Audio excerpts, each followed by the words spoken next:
이란 제목으로 하나님 말씀 같이 나누겠습니다. 지난까지 우리 16장 전에까지는 이제 사울, 하나님이 그 사울을 선택하시고 또 사울이 어떻게 하나님부터 버림받게 되는지 우리가 같이 살펴봤습니다. 그렇죠? 하나님은 순종이 제사보다 낫고 듣는 것이 수양의 기름보다 낫느니라 하면서 결국에는 자기의 욕망, 자기가 주인 되었던 것을 핑계 삼아서, 하나님을 핑계 삼아서 그를 제물을 취하고 죽이라고 하는 사람 아각을 죽이지 않고 했던 것이 어떤 자기의 성취와 자기 어떤 의도보다도 하나님은 그 순종하는 것, 그것을 중요하게 여겼죠. 소금으로 인해서 소금물이 되는 것처럼 우리의 1%의 불순종이 결국에는 불순종의 인생으로 끝나는 것을 보게 됩니다. 자, 우리 인생 가운데 우리는 실패한 것 같지만 다 끝난 것 같은 절망 속에서 하나님의 비전은, 하나님의 계획은 항상 있고요. 그 가운데 하나님의 역사가 일어납니다. 소망이 끝나버린, 이스라엘 역사가 끝나버릴 것 같은 그런 속에서 사울 이후에 하나님께서 또 인물을 세우시고 준비하시는데 바로 잘 아는 이 다윗이십니다. 다윗 사실을 준비하는데 오늘 말씀 한번 보겠습니다. 1절 말씀 볼게요. 여호와께서 사무엘에게 이르시되 내가 이미 사울을 버려 이스라엘 왕이 되지 못하게 하였거늘 내가 그를 위하여 언제까지 슬퍼하겠느냐. 너는 뿔에 기름을 채워 가지고 가라. 내가 너를 베들레헴 사람 이새에게로 보내리니 이는 내가 그의 아들 중에서 한 왕을 보았느니라 하시는지라. 자, 내가 이미 사울을 버려 이스라엘 왕이 되지 못하게 하였거늘 내가 그를 위하여 언제까지 슬퍼하겠느냐. 이 사무엘을 꾸짖는 어투입니다. 이 사무엘은 계속 마음속에 두고 있는 거예요. 이미 하나님은 정했는데 이 하나님의 마음보다는 인간적인 그런 마음, 인간적인 연민 때문에 슬퍼하고 아유 어떡하나 하는 속에서 나무래고 사무엘에게 새로운 과제, 하나님의 계획 가운데 과제를 주십니다. 이제 기름 부을 새로운 왕을 이제 선택하게 해서 부르게 하시고 그 목적지를 이제 알려주게 하시죠. 뿔에 기름을 채워서 베들레헴이라는 곳에 이제 가라 합니다. 이미 하나님께서는 중심을 보고 지금 이 사무엘이 있는 고향 라마에서는 상당히 거리가 떨어져 있는 베들레헴이라는 곳. 베들레헴은 우리가 유명한 것 같지만 사실 굉장히 촌동네예요. 유명하지 않은 곳. 사람들이 보지 못하고 사람들에게 알려지지 않은 그곳에서 하나님은 그곳에서 왕을 준비하고 있었던, 인간의 생각과 하나님의 생각이 다른 것을 보게 되죠. 근데 사무엘은요, 하나님을 두려워했던 사람인데 그 마음속에 두려운 게 있었어요. 사람들은 눈치채지 못한 거지만 하나님은 알고 있었습니다. 사울의 보복이 두려운 거죠. 생각해 보세요. 지금 시퍼렇게 자기가 왕인데 다른 사람을 왕으로 기름 부어서 세우겠다 하면은 이 사울이 가만히 있겠습니까? 그렇지 않겠죠. 그런 두려움이 있었습니다. 2절 말씀 볼게요. 사무엘이 이르되 내가 어찌 갈 수 있으리까? 사울이 들으면 나를 죽이리다 하니 여호와께서 이르시되 너는 암송아지를 끌고 가서 말하기를 내가 여호와께 제사를 드리러 왔다 하고.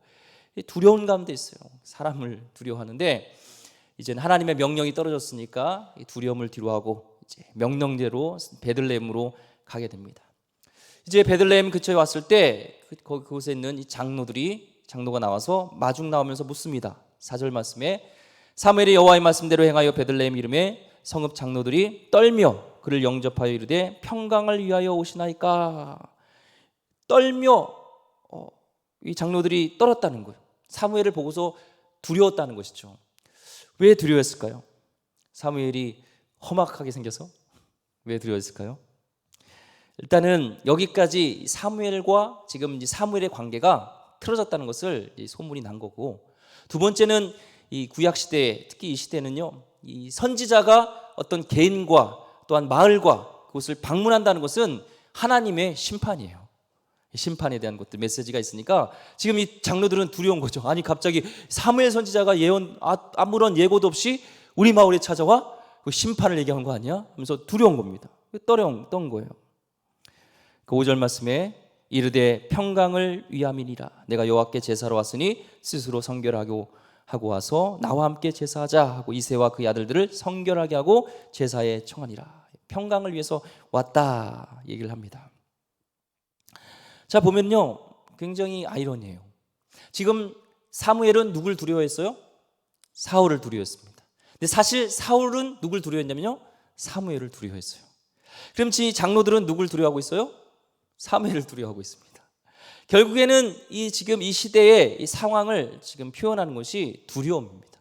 평강이 없는 두려움인데, 이것은 사무엘과 사울과 이 장로들만의 마음이 아니라 사실 이 하나님과의 관계가 끊어진 인류에게 온 이 문제가 있는데, 그것은 평강이 없다는 거예요. 두려움이 항상 우리 가운데 있다는 겁니다. 이 선악과를 따먹었던 이 아담 숨었습니다. 그래서 어디 있느냐 아담 할 때 그는 얘기합니다. 두려워하여 내가 숨었나이다. 하나님을 떠난 우리 인간에게 찾아오는 것은요, 참 평안이 없어요. 두려움이 우리 가운데 찾아옵니다. 부활하신 예수님, 죽은 예수님 때문에 두려워하는 제자들, 그 가운데 공포가 있을 때 예수님이 처음 부활하셔서 제자들에게 나타나서 하신 말이 뭐예요? 두려워 말라. Don't be afraid. 계속 우리 하나님은 예수님 우리에게 평강을 주세요. 오늘 이제 말씀에 이새의 아들 다윗을 통하여서 오는 우리의 만왕의 왕이신 예수 그리스도는 평강의 왕이신 줄 믿습니다. 우리 인간 가운데 있는 두려움들, 왕이 됐던, 당시에 사무엘 같은 선지자가 됐던, 장로했던, 종교 지도자가 됐던, 우리 가운데 똑같이 두려움이 있어요. 이 가운데 있는 우리 성도님, 저도 마찬가지입니다. 하나님을 떠난 우리에게는요, 평강이 없어요. 두려움이 가득합니다. 얼마 전에 제가 기사를 보니까요, 이 한국 게임 넥슨 창업 아시나요? 창업주 이 김정주라는 분이요, 옛날 메이플 스토리 애들 카트라이더 뭐 애들은 알 겁니다. 그 한국, 때로는 한국 부자의 2위에 올랐었던 사람이에요. 그런데 우울증으로 생을 마감했습니다. 돈이 많아도 마음속에 불안함, 두려움이 있었어요. 행복이 없었어요. 매일 알고 봤더니 뭐 수천억의 재산이 있었지만 이 검찰에 쫓기는 이 두려움 속에, 이 공포 속에 살았다는 것을 이 배경을 통해서 우리가 알 수가 있습니다. 부부도 마찬가지예요. 둘이 평생 이제 살고 있다가 평생 돈을 많이 벌었습니다. 그런데 이 부 때문에 서로 탐욕이 생긴 거예요. 부부 가운데 갈등이 생기고, 그리고 서로 탓하게 되고, 네 탓, 내 탓, 뭐 돈에 대한 것들, 야 거기다가 그 주식을 투자하면 안 됐어야지.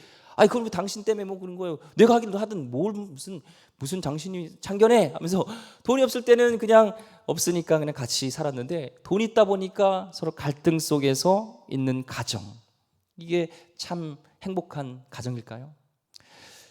이 문제는 돈인 것 같지만 결국에는 그 근원에 들어가면 우리 가운데 두려움이 있다는 거예요. 평안하지 못하는 우리 가운데 근본적인 문제가 평안함이 없습니다. 우리에게 유일하게 참 평안을 주실 수 있는 분은 예수 그리스도인 줄 믿습니다. 주의 평강이 내 마음을 주장케 하라. 어떤 길을 선택할 때 우리 가운데 평안이 있으면 주님이 함께 하시는 거예요. 우리 가운데 있지만 두려움이 있다면 한번 물어보세요. 왜 내가 평안하지 않는가? 예수님이 혹시 밖에 있지는 않는지 다시 돌아보면서 오직 우리의 평안의 근원 되신, 참된 평안이신 예수님을 만나고 예수님과 함께하는 귀한 시간 되기를 주의 이름으로 축원드립니다. 또 그래요. 이 사람을 보면 주님과 함께하는 사람은 달라요.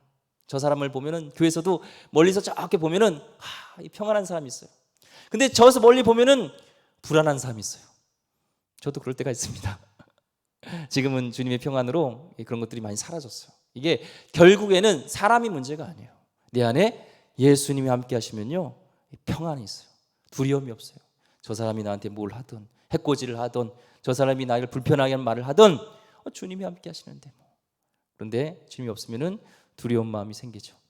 우리 성도님들은 바라기는, 성도들이 보면 저 집사님 너무 좋아, 저 권사님 너무 좋아, 저 목사님 너무 좋아 하는 그런 평강이 넘치는, 주님으로 인한 평강이 넘치는 그런 평안의 사람이 되기를 소망합니다. 예. 자, 이제 평안이 없는 곳에 평안을 주러 사무엘이 왔습니다. 하나님의 명령을 가지고 평안을 주러 왔는데요, 평안을 주러 왔다 하고 다시 다윗의 머리를 붓기 전에 이제 성결하게 하는 작업을 하게 됩니다. 자, 6절 말씀 이제 보겠습니다. 우리 한번 같이 읽어볼까요? 시작. 그들이 오매 사무엘이 엘리압을 보고 마음에 이르기를 여호와의 기름 부실 자가 과연 주님 앞에 있도다 하였더니, 이걸 보면서요, 인간은요 참 잘 안 바뀌어요. 당시에 그래도 이 민족의 영도자였던, 이 세상에서 말하는 영빨이 있는 진짜 이런 참 선지자였던 사무엘도요, 이 실수를 해요. 지금 사무엘이 사울 왕을 세우는 그 과정 가운데 뼈아픈 실패를 경험하고 목격했습니다. 사울을 이렇게 왕으로 세울 때요, 그는 사람보다요 이 어깨 위에 하나가 더 있었어요. 인물도 헐칠했어요. 그러면서 그는 왕 같다. 그러는데 지금 그 기준 그대로 엘리압을 딱 보니까 키도 크고 잘생기고 얼짱이고 몸짱인 거예요. 세상 유행어가 요즘 그런 게 있더라고요. 물건이네, 물건이야, 그런 말이 있더라고요. 이 사무엘을 딱 보니까 엘리압이 물건인 거예요. 와, 정말 사울 같은 그런 왕이 될 사람 같다 하고, 이 사람 느낌대로 와, 과연 이 사람이 여호와의 기름 부을 자다 하면서 이렇게 판단을 합니다. 근데 하나님의 기준은 달라요. 하나님의 기준과 인간의 기준이 다르죠. 하나님 판단은 어떻게 됐죠? 7절 말씀 중요합니다. 우리 같이 읽어보겠습니다. 시작. 여호와께서 사무엘에게 이르시되 그의 용모와 키를 보지 말라. 내가 이미 그를 버렸노라. 내가 보는 것은 사람과 같지 아니하니 사람은 외모를 보거니와 나 여호와는 중심을 보느니라 하시더라. 아멘. 와, 용모는 뭐예요? 얼짱이에요. 키는 뭐예요? 몸짱이에요. 와, 하나님은 몸짱 얼짱 원하지 않아요. 뭘 본다고요? 중심을 보시니라. 아멘. 우리가 볼 때 위로가 되죠? 이 말씀에 나는 얼짱도 아니고 몸짱도 아니지만 하나님은 그 기준으로 판단하지 않으시고 우리의 중심을 보신다는 겁니다. 하나님의 일관된 기준은 뭐예요? 크기, 외형, 이거 보지 말라는 거예요. 근데 인류의 계속 문제는 뭐냐면 이 사무엘을 통해서도 알 수 있는 것은 외형, 크기예요. 인류의 계속 하나님을 떠난 인류의 그런 싸움은 뭔지 아세요? 바벨탑 쌓는 겁니다. 커지는 것, 높아지는 것, 외형적으로 커지는 것. 교회도 마찬가지입니다. 주님 안에서 하나 되는 것은 좋아요. 성령에 의해서 하나 되는 건 좋지만 힘을 키우기 위해서, 권력을 갖기 위해서, 힘을 갖기 위해서 우리가 하나 되어야 된다, 더 커져야 된다, 더 우리가 팽창해야 된다, 성장해야 된다, 더 교회가 커져야 된다, 이것은요 절대 하나님의 가치관이 아닙니다. 하나님의 마음이 아닙니다. 이것은 수천 년 동안 타락한 인류의 죄의 근원이에요. 지금 사무엘조차도 이 크기, 용모, 외모를 봤는데 이 하나님은 그렇지 않았어요. 교회에서도요 자꾸 크려고 하고, 야 우리가 더 커져야지, 우리가 더 커져야지. 이건요 교회의 망조의 전주곡입니다. 조심해야 됩니다. 하나님은 결단코 세력과 크기를 보고서 일하지 않으셨어요. 한 사람이라도 연약한 존재일지라도 하나님은 언제나 필요한 건 뭐였어요? 뒤집어진 사람, 하나님에게 눈물로 회개로 뒤집어진 그 한 사람을 통해서, 한 사람의 회개한 자를 통해서 하나님 그 사람을 통해서 일하셨고 그 사람을 통해서 놀라운 역사를 이루신 줄 믿습니다. 동의하십니까? 아멘. 우리는 그런데 자꾸 이 사무엘이 실패하는 그 DNA를 갖고 있어서 자꾸 우리가 하나님 일을 하려면 뭔가 커야 되고 우리가 힘을 가져야 되고, 그렇지 않아요. 하나님은요 절대로 힘이 없어서 숫자가 적어서 일하지 못하는 분이 아니에요. 하나님은 천지 만물을 창조하신 분이고요, 하나님은 능치 못할 일이 없으시고요, 하나님 말씀에 빛이 있으라 하면 빛이 있으시는 분이고, 병든 자야 일어나라 하면 일어날 수 있는 그런 왕이십니다. 중요한 것은 우리의 중심, 한 사람의 뒤집어짐, 한 사람의 온전히 하나님께 붙들림 받는 것, 이것이 하나님의 기준인데, 지금 사무엘은 이 사울을 통해서 분명히 크기와 용모를 보고 한번 실패했는데 또 실패하는 것을 보게 됩니다. 그래서 하나님은 용모와 신장을 보지 마라, 내가 이미 그를 버렸다는 것은 지금 엘리압이 아직 쓰임도 다 당하지 않고 그런데 이미 실패했다는 것이 아니라 은유법이에요. 나는 그런 패턴, 너가 보는 그 외모, 용모, 크기, 그걸로 사람을 구분해서 내가 쓰지 않아. 내가 왕을 세우고 나의 사람으로 세우는 기준은 그 패턴이 아니야 라는 것을 우리에게 지금 다시 한번 분명히 말씀하고 주고 있습니다. 인간은 참 실수를 많이 해요. 그렇죠? 계속 사무엘도 실수하는데 하나님은 그런데 역사의 주관자시고 알을 통해서도 선을 이루시는 우리 하나님은 실수가 없으시고 이 철딱선이 없는 사무엘 같은 사람을 통해서도 철딱선 없는 저 같은 목회자를 통해서도 철딱선이 없는 왜 저만 철딱선이 없나요? 우리를 통해서도 하나님은 하나님의 역사를 하나님이 이루고자 하는 그 일을 행하고 계신 줄 믿습니다. 그러니까요, 너무 실수한다고 뭐라 하지 마세요. 하나님이 그 실수를 통해서 일하실 수 있어요. 아유 진짜 너는 그것도 못해? 그러지 마세요. 너 그렇게 하려면 다음부터 하지 마. 그러지 마시고 너 그렇게 좀 봐줘야 되는데 저희도 그래요. 저도 실수 안 하냐면서 뭐 사람들한테 우리 그럽니다. 부교육자한테도 그렇고 왜 이렇게 자꾸 실수하냐고 얘기를 해요. 저도 실수하면서 우리는 이 말씀을 통해서 사무엘도 실수하는구나. 그런데 하나님은 그 실수를 다시 번복하시면서 잡아주시면서 가시는구나. 나도 인생 속에서 많은 실수를 하지만 하나님은 또 나를 사랑하시고 또 나를 붙잡아 주시고 나를 세워주셔서 가시는구나 하는 것을 보게 됩니다. 자, 이제부터는 이제 간택하는 이 왕을, 새로운 이스라엘 왕을 간택하는 그 시간이 옵니다. 8절 말씀 보겠습니다. 이새가 아비나답을 불러 사무엘 앞을 지나가게 하매 사무엘이 이르되 이도 여호와께서 택하지 아니하셨느니라 하니 9절에 이새가 산마로 지나가게 하매 사무엘이 이르되 이도 여호와께서 택하지 아니하셨느니라 하니라. 지금 첫째부터 쭉 지나가는데 계속하는 게 뭐예요? 사무엘이 통해서 하나님이 주시는 말은 하나님이 선택한 사람 아니야. 영감을 주신 거지. 얘 아니야. 얘 아니야. 얘 아니야. 그러면서 10절 보니까 이새가 그의 아들 7을 다 사무엘 앞으로 지나가게 하나 사무엘이 이새에게 이르되 여호와께서 이들을 택하지 아니하셨느니라. 7이 다 지나갔어요. 성경에서 7은 완전수입니다.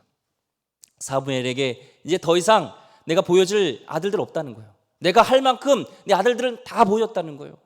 그런데 지금 나오는 건 뭐예요? 이도 택하지 아니하였다. 굉장히 황당하죠. 7 다 내보냈다는데 인간의 한계에서 그런데 하나님은 일하세요.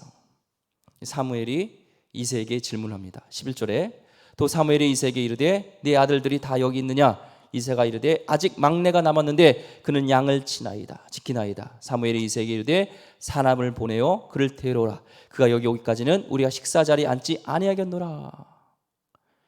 말 그대로 그게 다야? 한 거죠.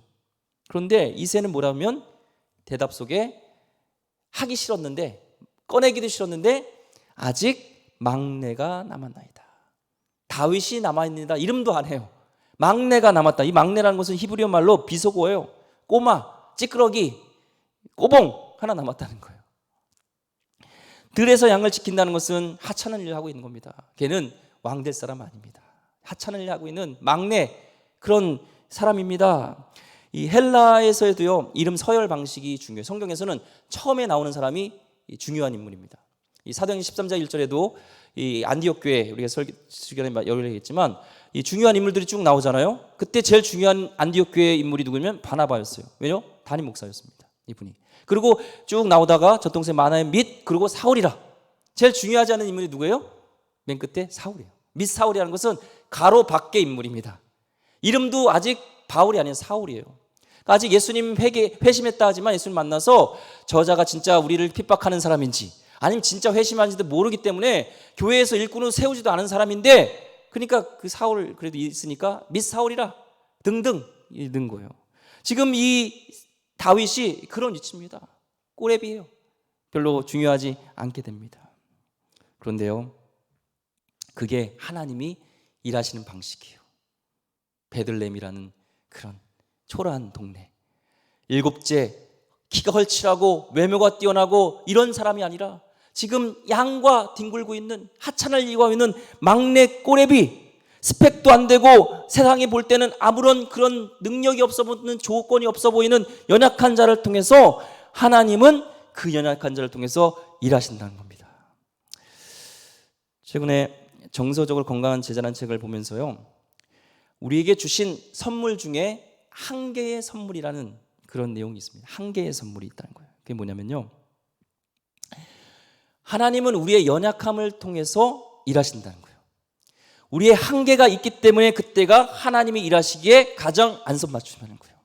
지금 엘리압과 같이 세상이 볼 때 능력이 있고 한계가 없어 보이는 그런 사람을 하나님 통해서 일하지 않으시고 하나님은 한계가 있고 그 한계를 하나님께 고백하고 나간 자를 통해서 일하신다는 거예요.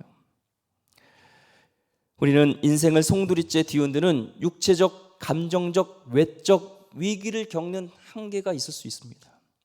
때로는 어떤 가족은 장애아를 키워야 할 나의 그런 시기 속에서 한계가 있을 수가 있어요. 어떤 사람은 우리 건강이 나빠진 부모님을 돌봐야 하기 때문에 내가 어떤 일을 할 수 없는 한계 속에 있는 사람이 있을 수 있습니다. 또한은 허리띠를 졸라매야 할 나의 경제적인 한계에 부딪힐 수도 있어요. 때로는 코피를 흘려가며 공부하지 않으면 안 되는 그런 절박한 나의 한계 속에 있을 수도 있습니다. 또한 아심을 뒤로한 채 일선에서 물러나야 될 그럴 나의 한계에 부딪힐 수도 있어요. 원치 않는 질병, 어릴 때 부모로부터의 무시와 버림과 가난, 억압, 이 가난으로부터 가족으로부터 물려받던 이런 나의 한계가 나에게 있을 수 있지만 그것을 나에게 받아들이고 그 한계를 인정하고 하나님께 나아갈 때 그 한계는 하나님이 우리에게 주시는 귀중한 선물이 된다는 겁니다. 믿으십니까? 아멘. 코로나도 마찬가지예요. 돌아보면 이 코로나가 우리에게 한계를 통해서 우리가 다 새롭게 나가는 기회가 되고요. 그동안에 가정교육이 무너졌던 곳에서 이제는 교회로 오지 못하니까 가정에서 코로나 저도 격리해 보니까요. 싫든 좋든 가족들하고 일주일 동안 있어야 돼요. 그 속에서 이제 더 신앙적인 것들, 나의 인격적인 것들, 그런 모든 그런 교조 속에서 아이들의 신앙교육이 더 풍성해질 수 있는 기회가 될 수 있다는 겁니다. 우리의 한계가 하나님이 일하실 수 있는 기회가 되는 것처럼 오늘 다윗도 그에게 막내라는 능력이 없는 그런 인정받지 못하는 그런 꼬레비가 그 한계 속에서 하나님이 택하시는 그런 기준이 될 수 있었다는 겁니다. 예수님이 생명의 떡, 살아있는 생명의 떡으로 드러나신 사건이요, 보리떡 5개와 물고기 2마리밖에 없다는 그런 한계 속에서 그것이 드러난 것이고요.